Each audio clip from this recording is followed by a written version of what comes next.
ಎಷ್ಟು ರೈತರು ಇದ್ರು ಅಂತಂದ್ರೆ ನಾವು ವಿಭಜನೆ ಮಾಡೋಕ್ಕಾಗ್ತಿರಲಿಲ್ಲ. ಈಗ ಆ ಒಂದು ಮಾರಾಟಗಾರರ ಸಂಖ್ಯೆ 3 ಪಟ್ಟು 4 ಪಟ್ಟು ಜಾಸ್ತಿ ಆಗಿದೆ.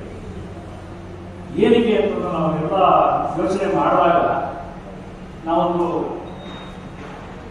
ನಿರ್ಧಾರಕ್ಕೆ ಬರ್ಬೋದು. ತಾಂತ್ರಿಕತೆಗಳು ಹೆಚ್ಚಾದಷ್ಟು, ತಂತ್ರಜ್ಞಾನ ಮುಂದುವರೆದಷ್ಟು, ನಮ್ಮ ಕೃಷಿಯಲ್ಲಿ ಬದಲಾವಣೆ ಆದಷ್ಟು ನಮ್ಮ ಪರಿಕರ ಮಾರಾಟಗಾರರಾಗಲಿ, ತಂತ್ರಜ್ಞಾನಗಳಿಗಾಗಲಿ, ರೈತರಿಗಾಗಲಿ ನಾವೆಲ್ಲವನ್ನು ಹೋಲಿಸ್ಕೊಂಡಾಗ ಇವೆಲ್ಲ 3 ಪಟ್ಟು ಹಾಕಿರೋದ್ರಲ್ಲಿ ಏನೋ ಅತಿಶೋಕ್ತಿ ಏನಲ್ಲ ಅಂತ ನಾನು ಭಾವಿಸ್ತೇನೆ. ಇನ್ನೊಂದು ರೀತಿ ಹೇಳಬೇಕು ಅಂತಂದ್ರೆ, ಈಗಿನ ತಂತ್ರಜ್ಞಾನವನ್ನ ರೈತರಿಗೆ ಮುಟ್ಟಿಸ್ಬೇಕು ಅಂತಂದ್ರೆ ಈಗಿರ್ತಕ್ಕಂಥ ಪರಿಕರ ಮಾರಾಟಗಾರರ ಸಂಖ್ಯೆನೂ ಕೂಡ ಬಹಳ ಕಡಿಮೆ ಅಂತ ನಾನು ಹೇಳಿಕೆ ಇಷ್ಟಪಡ್ತೇನೆ. ಯಾಕಂದ್ರೆ ಪರಿಕರ ಮಾರಾಟಗಾರರು ಅಂದ್ರೆ ಬರೀ ಬಿತ್ತನೆ ಬೀಜ, ರಸಗೊಬ್ಬರ, ಕೀಟನಾಶಕ ಮಾತ್ರ ಮಾರಾಟ ಮಾಡೋದಲ್ಲ, ಅದ್ರ ಜೊತೆಗೆ ಬರ್ತಕ್ಕಂಥ ರೈತರಿಗೆ ತಂತ್ರಜ್ಞಾನಗಳನ್ನ ಯಾವ ರೀತಿ ಬಳಕೆ ಮಾಡಬೇಕು ಅನ್ನೋದ್ರ ಬಗ್ಗೆ ತಿಳಿವು ಹೇಳುವಂಥದ್ದು ಒಂದು ಕೂಡ ಎಕ್ಸ್ಟೆನ್ಷನ್.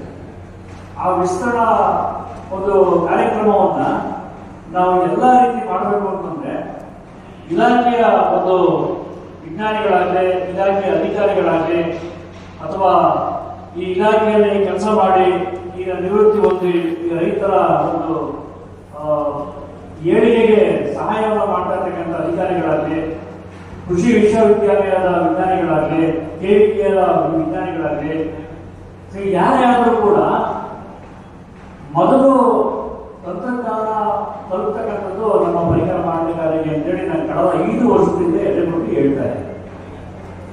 ಯಾಕೆಂದ್ರೆ ಅಲ್ಲಿ ನಿಮ್ಮ ಹತ್ರ ಬರ್ತಕ್ಕಂಥ ಯಾವುದೇ ಹೊಸ ಮಾಲಿಕ್ಯೂಲ್, ಆ ಮಾಲಿಕ್ಯೂಲ್ಗಳ ಬಗ್ಗೆ ಅದು ಏನ್ ಕೆಲಸ ಮಾಡುತ್ತೆ, ಯಾವ ರೀತಿ ಕೆಲಸ ಮಾಡುತ್ತೆ, ನಾವು ಯಾವ ಪ್ರಮಾಣದ ಶಿಫಾರಸು ಮಾಡಬೇಕು, ಯಾವ ಬೆಳೆಗಳಿಗೆ ನಾವು ಶಿಫಾರಸು ಮಾಡಬೇಕು ಅನ್ನೋದನ್ನ ಮೊದಲು ತಿಳ್ಕೊಳ್ಳೋದು ತಾವು. ನಾನು ಏನು ಕೇಳ್ತಾ ಇದ್ದೆ, ಇಲ್ಲಿ ವಿಶ್ವವಿದ್ಯಾಲಯದಲ್ಲಿ 8 ರಿಂದ 10 ವರ್ಷದವರೆಗೆ ಒಂದು ರಿಸರ್ಚ್ ಅನ್ನು ಮಾಡಿ 10 ವರ್ಷ ಆದ ನಂತರ ಒಂದು ತಳಿಯನ್ನ ಬಿಡುಗಡೆ ಮಾಡೋಷ್ಟರೊಳಗೆ ಆ ತಳಿಯ ಸಾಮರ್ಥ್ಯ ಏನಿರುತ್ತೆ, ಆ ಸಾಮರ್ಥ್ಯ ಬಹಳ ಕಡಿಮೆ ಆಗಿದೆ. ಅದೇ ರೀತಿ ತಳಿ ಜೊತೆ ಯಾವ ಯಾವ ಪ್ರಾಡಕ್ಟ್ ಮಾಲಿಕ್ಯೂಲ್ಗಳನ್ನ ಶಿಫಾರಸು ಮಾಡ್ತಾರೆ, ಆ ಶಿಫಾರಸು ಮಾಡ್ತಕ್ಕಂಥದ್ದು ವಿವಿಧ ನಮ್ಮ ರಾಜ್ಯದ ಅಥವಾ ಅಂತರ್ರಾಜ್ಯದಲ್ಲಿ ರೈತರ ಪ್ಲಾಟ್ಗಳಲ್ಲಿ ಅಥವಾ ರಿಸರ್ಚ್ ಪ್ಲಾಟ್ಗಳಲ್ಲಿ ಅವೆಲ್ಲ ಮಾರಾಟಗಾರರಿದ್ದಾರೆ. ಸಂಘವು ಪ್ರತಿ ವರ್ಷ ಹಲವು ಉತ್ತಮ ಕಾರ್ಯಗಳನ್ನು ಮಾಡುತ್ತಾ ಬಂದಿದ್ದು, ವಾರ್ಷಿಕ ಮಹಾಸಭೆ ನಡೆಸಿ ಪ್ರತಿ ಜಿಲ್ಲೆಗೆ 2 ಹಿರಿಯ ಮಾರಾಟಗಾರರಿಗೆ ಸನ್ಮಾನ ಮತ್ತು ಮಾರಾಟಗಾರರ ಮಕ್ಕಳಿಗೆ SSLC, PUC ಮತ್ತು ಪದವಿಯಲ್ಲಿ ಅತಿ ಹೆಚ್ಚು ಅಂಕ ಪಡೆದ ಮಕ್ಕಳಿಗೆ ಪ್ರತಿಭಾ ಪುರಸ್ಕಾರವನ್ನು ಮಾಡುತ್ತಾ ಬಂದಿದ್ದೇವೆ. ಪ್ರತಿ ವರ್ಷ ರೈತ ದಸರಾದಲ್ಲೂ ಪಾಲ್ಗೊಂಡು ರೈತರಿಗೆ ಅನ್ನದಾನ ಮಾಡಿರುತ್ತೇವೆ. ಬರ ಮತ್ತೆ ನೆರೆ ಪರಿಸ್ಥಿತಿಗಳಲ್ಲಿ ಪಾಲ್ಗೊಂಡು ಸರ್ಕಾರದ ಅಂದರೆ CM ನಿಧಿಗೆ ಹಣ ಸಹಾಯ ಮಾಡಿರುತ್ತೇವೆ. ಕೃಷಿ ಇಲಾಖೆಯ ತಾಂತ್ರಿಕ ಕಾರ್ಯಕ್ರಮಗಳಲ್ಲಿ ಭಾಗವಹಿಸುತ್ತಾ ಬಂದಿರುತ್ತೇವೆ. ಈಗ ರಾಜ್ಯ ಮಟ್ಟದಲ್ಲಿ ಹಾಗೂ ರಾಷ್ಟ್ರ ಮಟ್ಟದಲ್ಲಿ ಪರಿಕರ ಮಾರಾಟಗಾರರ ಸಂಘವು ಸ್ಥಾಪನೆಯಾಗಿದ್ದು, ರಾಷ್ಟ್ರೀಯ ಕೃಷಿ ಪರಿಕರ ಮಾರಾಟಗಾರರ ಸಂಘವು ದೆಹಲಿಯಲ್ಲಿ ಕಚೇರಿಯನ್ನು ಹೊಂದಿದ್ದು, ಭಾರತೀಯ ಕೃಷಿ ಮಂತ್ರಾಲಯ ಮತ್ತು ರಸಗೊಬ್ಬರ ಮಂತ್ರಾಲಯದ ಜೊತೆ ನಿರಂತರ ಸಂಪರ್ಕದಲ್ಲಿದ್ದು, ನಮ್ಮ ಕೃಷಿ ಪರಿಕರ ಮಾರಾಟಗಾರರ ಕುಂದುಕೊರತೆಗಳನ್ನು ಅಲ್ಲಿಯ ಸಭೆಯಲ್ಲಿ ಮಂಡಿಸಿರುತ್ತಾರೆ. ಸದರಿ ರಾಷ್ಟ್ರೀಯ ಕೃಷಿ ಪರಿಕರ ಮಾರಾಟಗಾರರ ಸಂಘಕ್ಕೆ ನಮ್ಮ ರಾಜ್ಯದಿಂದ ದಕ್ಷಿಣ ಕರ್ನಾಟಕದ ಪ್ರತಿನಿಧಿಯಾಗಿ ನಮ್ಮ ಹಿರಿಯ ಸದಸ್ಯರು ಹಾಗೂ ಮಾಜಿ ಅಧ್ಯಕ್ಷರಾದ ಶ್ರೀಯುತ ಮಹಾಂತೇಶ್ ರವರನ್ನು ನಿರ್ದೇಶಕರನ್ನಾಗಿ ಹಾಗೂ ಉತ್ತರ ಕರ್ನಾಟಕದಿಂದ ಶ್ರೀಯುತ ಬಸವರಾಜ್ ರವರನ್ನು ನಿರ್ದೇಶಕರನ್ನಾಗಿ ನೇಮಿಸಿರುತ್ತಾರೆ. ಇದು ಮೈಸೂರು ಮತ್ತು ಚಾಮರಾಜನಗರ ಜಿಲ್ಲೆಗಳ ರಸಗೊಬ್ಬರ ಬಿತ್ತನೆ ಬೀಜ ಮತ್ತು ಕೀಟನಾಶಕ ಮಾರಾಟಗಾರರ ಸಂಘಕ್ಕೆ ಸದಾ ಗೌರವವಾಗಿರುತ್ತದೆ. ಕರ್ನಾಟಕ ರಾಜ್ಯದಲ್ಲಿ ಸುಮಾರು 18,000ಕ್ಕೂ ಹೆಚ್ಚು ಕೃಷಿ ಪರಿಕರ ಮಾರಾಟಗಾರರಿದ್ದೇವೆ. ನಾವುಗಳು ಕೂಡ ಕೃಷಿ ಇಲಾಖೆಯಿಂದ ರೈತರ ಶ್ರೇಯೋಭಿವೃದ್ಧಿಗೆ ಕೆಲಸ ಮಾಡುತ್ತಿದ್ದೇವೆ. ರೈತರಿಗೆ ಸಕಾಲದಲ್ಲಿ ಬಿತ್ತನೆ ಬೀಜ, ರಸಗೊಬ್ಬರ ಮತ್ತು ಕೀಟನಾಶಕಗಳನ್ನು ಸರಬರಾಜು ಮಾಡುತ್ತಾ, ರೈತರಿಗೆ ಮಾರ್ಗದರ್ಶನ ನೀಡುತ್ತಾ, ರೈತರಿಗೆ ಬೆಂಬಲವಾಗಿದ್ದೇವೆ. ರಾಜ್ಯದಲ್ಲಿ ನೂರಾರು ರೈತ ಸಂಪರ್ಕ ಕೇಂದ್ರಗಳಿದ್ದು ಅವುಗಳು ರೈತರ ನೆರವಿಗೆ ನಿಂತಿವೆ. ನಮ್ಮ ಕೃಷಿ ಪರಿಕರ ಮಾರಾಟಗಾರರು ಸುಮಾರು 18,000ಕ್ಕೂ ಹೆಚ್ಚು ಇದ್ದು ನಾವುಗಳು ಕೂಡ ರೈತ ಸಂಪರ್ಕ ಕೇಂದ್ರಗಳಂತೆಯೇ ಕೆಲಸ ಮಾಡುತ್ತಿದ್ದೇವೆ. ಶೇಕಡ 80ಕ್ಕೂ ಹೆಚ್ಚು ಮಾರಾಟಗಾರರು ರೈತಾಪಿ ವರ್ಗದಿಂದ ಬಂದಿದ್ದು ಸ್ಥಳೀಯ ಹವಾಮಾನ ಭೌಗೋಳಿಕ ಪರಿಸ್ಥಿತಿಯನ್ನು ತಿಳಿದಿದ್ದು ಅದಕ್ಕೆ ತಕ್ಕಂತೆ ರೈತರಿಗೆ ಸಕಾಲದಲ್ಲಿ ಸೂಕ್ತ ತಳಿಗಳನ್ನು ಶಿಫಾರಸು ಮಾಡುತ್ತಾ ಮತ್ತು ತಳಿಗಳಿಗೆ ಬೇಕಾಗಿರುವ ಗೊಬ್ಬರ ಮತ್ತು ಕೀಟನಾಶಕಗಳನ್ನು ಶಿಫಾರಸು ಮಾಡುತ್ತಿದ್ದೇವೆ. ನಮ್ಮ ಕೃಷಿ ಪರಿಕರ ಮಾರಾಟಗಾರರಲ್ಲಿ ಕೆಲವರು ಕೃಷಿಯಲ್ಲಿ ಪದವಿ ಮತ್ತು ಸ್ನಾತಕೋತ್ತರ ಪದವಿ ಪಡೆದಿದ್ದಾರೆ ಹಾಗೂ ಎಲ್ಲ ಮಾರಾಟಗಾರರು ಎಸಿ ಪ್ರಮಾಣ ಪತ್ರ ಪಡೆದು ವ್ಯಾಪಾರ ಮಾಡುತ್ತಿದ್ದಾರೆ. ಈ ಮೊದಲು ಕೇವಲ 5ರಿಂದ 6 ಕಂಪನಿಗಳಿದ್ದು 10ರಿಂದ 15 ಕೀಟನಾಶಕಗಳು ಹಾಗೂ ಕಳೆನಾಶಕಗಳಿದ್ದವು. ಆದರೆ ಇಂದು 100ಕ್ಕೂ ಹೆಚ್ಚು ದೇಶೀಯ ಹಾಗೂ ವಿದೇಶಿ ಕಂಪನಿಗಳಿದ್ದು 350ಕ್ಕೂ ಹೆಚ್ಚು ಕೀಟ ರೋಗ ಕಳೆನಾಶಕಗಳಿವೆ. ಈ ಎಲ್ಲ ಔಷಧಿಗಳು ಉಪಯೋಗ ಮತ್ತು ಬಳಕೆಗಳ ವಿಷಯಗಳನ್ನು ಸೂಕ್ತವಾಗಿ ವಿವರಣೆ ನೀಡುತ್ತಾ ಮಾರಾಟಗಾರರು ಹಾಗೂ ರೈತರಿಗೆ ನೆರವಾಗುತ್ತಾ ಬಂದಿದ್ದೇವೆ. ಈಗ ನಮ್ಮ ಮಾರಾಟಗಾರರಿಗೆ ಹಲವಾರು ಸವಾಲುಗಳು ಎದುರಾಗುತ್ತಿದ್ದು ಈ ಎಲ್ಲ ಸವಾಲುಗಳನ್ನು ಎದುರಿಸಿ ರೈತರಿಗೆ ನೆರವಾಗಬೇಕಿದೆ. ಈಗಿನ ಮಾರಾಟಗಾರರ ಸವಾಲುಗಳು ಮತ್ತು ಕುಂದುಕೊರತೆಗಳನ್ನು ಮಾನ್ಯ ಕೃಷಿ ಮಂತ್ರಿಗಳಿಗೆ ಸಂಘದ ವತಿಯಿಂದ ಮನವಿ ಪತ್ರದ ಮೂಲಕ ಸಲ್ಲಿಸಬೇಕೆಂದು ತೀರ್ಮಾನ ಮಾಡಿದ್ದು. ಆದರೆ ಕೃಷಿ ಮಂತ್ರಿಗಳ ಅನುಪಸ್ಥಿತಿಯಲ್ಲಿ ಮಾನ್ಯ ಜಂಟಿ ನಿರ್ದೇಶಕರುಗಳಿಗೆ ಈ ಮನವಿ ಪತ್ರವನ್ನು ನಮ್ಮ ಹಿರಿಯ ಸದಸ್ಯರು ಸಲ್ಲಿಸುತ್ತಾರೆ. ಜೈ ಹಿಂದ್, ಜೈ ಕರ್ನಾಟಕ, ಜೈ ಕಿಸಾನ್.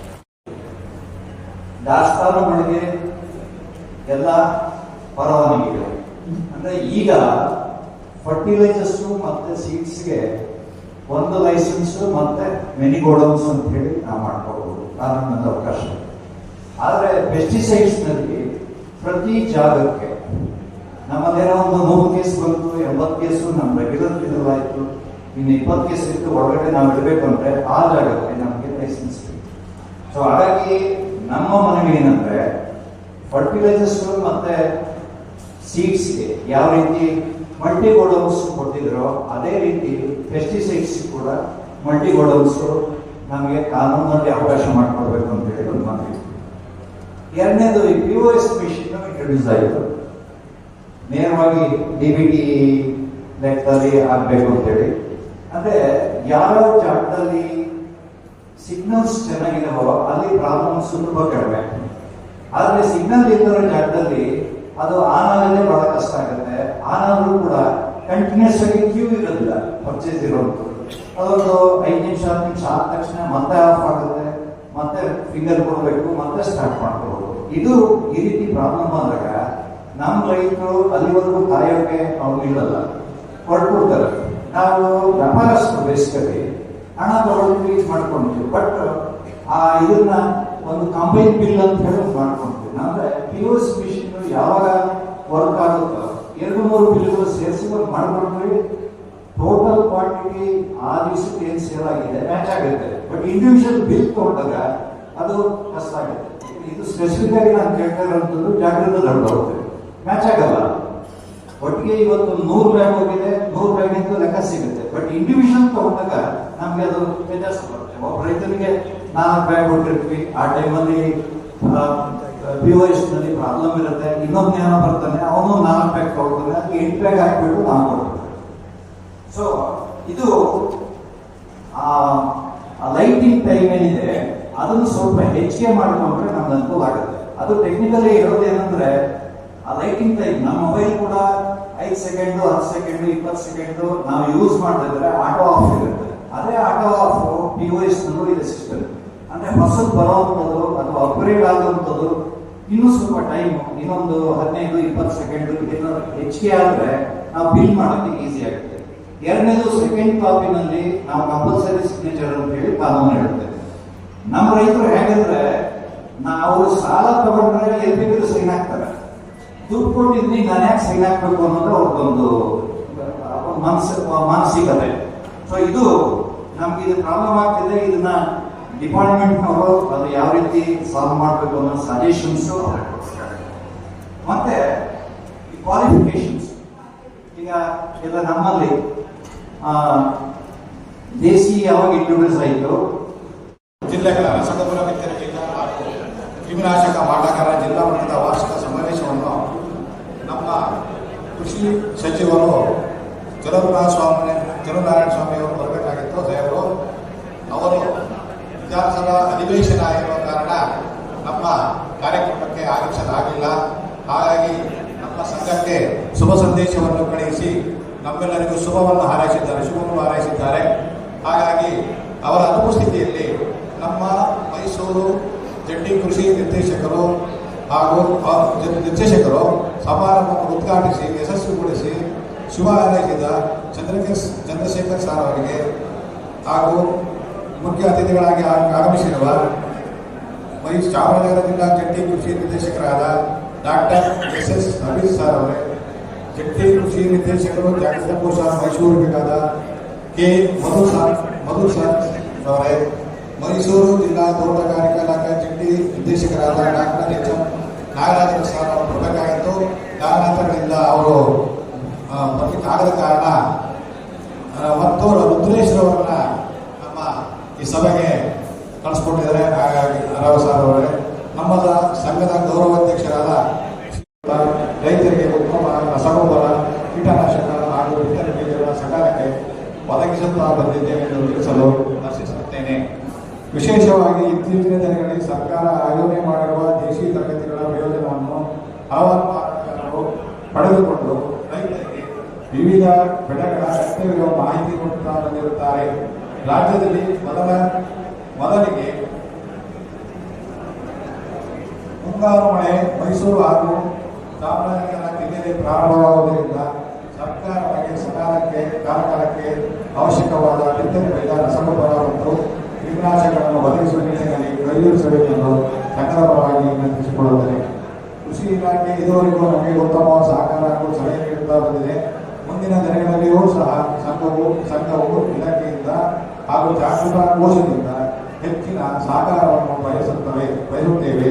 ನಾವೆಲ್ಲರೂ ಒಗ್ಗಟ್ಟಾಗಿ ಕೆಲಸ ಮಾಡಿದಾಗ ರೈತರಿಗೆ ಅನುಕೂಲವಾಗುತ್ತದೆ ಎಂದು ಹೇಳಲು ಬಯಸುತ್ತೇನೆ. ನಮ್ಮ ಚಂದ್ರಶೇಖರ್ ಸರ್ ಹೇಳಿದಾಗೆ ಹೊಸ ಪ್ರಾಡಕ್ಟ್ಗಳು ಬರ್ತಾ ಇದೆ. ಎಲ್ಲ ಕಂಪ್ನಿಗಳು ಅವರ ಜೊತೆಗೂಡಿ ಇತರಗಳು ಸಹ ಹೊಸ ಕಂಪ್ನಿ ಪ್ರಾಡಕ್ಟ್ ಬಂದಾಗ ಹೊಸ ಮಾರುಕಟ್ಟೆಗೆ ತಕ್ಕಂತೆ ನಾವು ಹೋಬಳಿ ಮಟ್ಟದಲ್ಲಿ ಮತ್ತು ಇನ್ನು ಹಳ್ಳಿಯಲ್ಲಿ ಆ ಮಾರುಕಟ್ಟೆ ಬಗ್ಗೆ ಹೆಚ್ಚಿನ ಮಾಹಿತಿಯನ್ನು ನಾವು ಇದೀಗ ಕೊಡ್ತಾ ಬರ್ತಾ ಇದ್ದೀವಿ. ಎಲ್ಲ ವಿತರಕರು ಮತ್ತು ಕಂಪನಿಯವರು ಒಟ್ಟುಗೂಡಿ ಮುಂದಿನ ದಿನಗಳಲ್ಲಿ ನಿಮ್ಮ ಅನಿಸಿಕೆ ಹಾಗೆ ನಾವು ನಿಮ್ಮನ್ನು ಸಹ ಜೊತೆಯಲ್ಲಿ ಸೇರಿಸಿಕೊಳ್ಳಲು ಪ್ರಯತ್ನ ಮಾಡುತ್ತೇವೆ.